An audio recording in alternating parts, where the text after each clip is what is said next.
Are you looking for more than fall foliage? You can go see some beautiful gardens all across Massachusetts. Madeline Zadek from the Smith Botanic Garden is here to take us on a garden tour.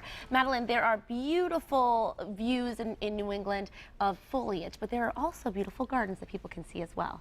Yeah, we're really lucky. Our state has a variety of really different gardens all across the state, going from Martha's Vineyard all the way to the Berkshires. So you have a choice of all across the state. You can go on a garden tour across our state, and this is a map of some of the gardens that you can see across Massachusetts. So we're going to take people through them and show photos of some of these beautiful gardens. We're going to start right here in Western Mass and talk about the Berkshire Botanical Garden. Yeah, the Berkshire Botanical Garden has beautiful outdoor gardens as well as greenhouses. They've got a variety of events. In fact, I think their Fall Harvest Festival is coming up this fall, of course. Yeah, so in people can October go there sometime. I don't have the date, so if you don't I'm have sure plans, you can find it on the website. Make plans to go there. And of course, there's the Botanic Garden of Smith College. Yes.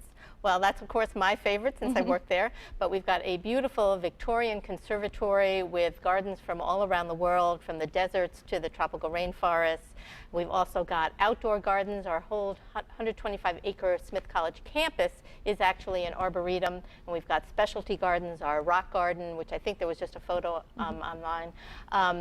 And an exhibition gallery, which later I'll be talking about our maze exhibit that's there. And we've got different shows, our bulb show, and coming up in November, our fall chrysanthemum show.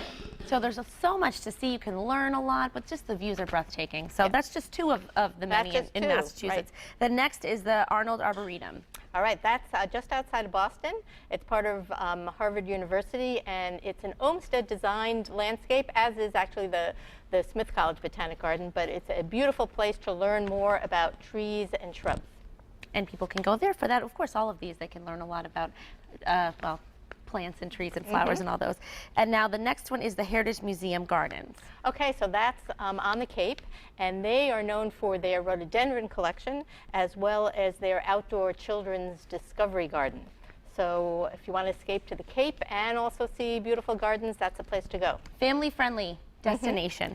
And next is the Mass Horticultural Society. Okay, and they're in Elm Bank on an old historic site.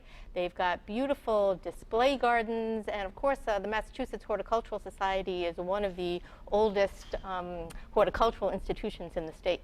And interesting, the next one is the Mount Auburn Cemetery that has a beautiful site there.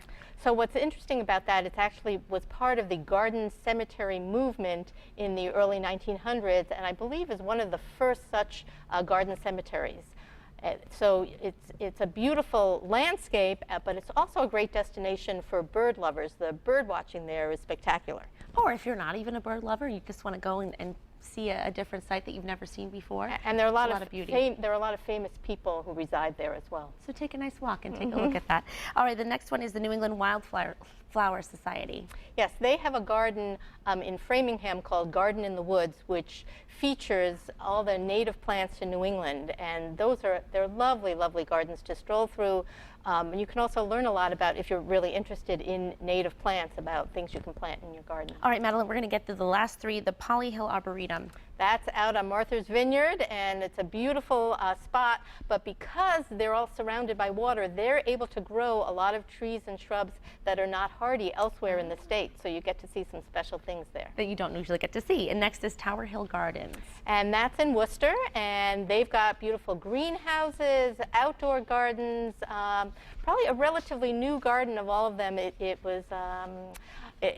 done a superb job of really cultivating and creating a wonderful garden space. And last but not least is the Wellesley Botanic Gardens. All right, so that's kind of our sister garden to the Smith College Botanic Garden. It's also at a college, and they've got beautiful greenhouses, an arboretum, and they're known for their dwarf conifer collection, and they've got a variety of teaching gardens. My goodness, I'm very impressed with how you know all of this, Madeline. Very impressive. And well, I've visited them all. And yes, see, and so you're passionate about it, and you dressed appropriately too. Thank you. Thank you, Madeline. Nice talking to you. And to learn more about these gardens, you can visit our website, mymassappeal.com, a little later today.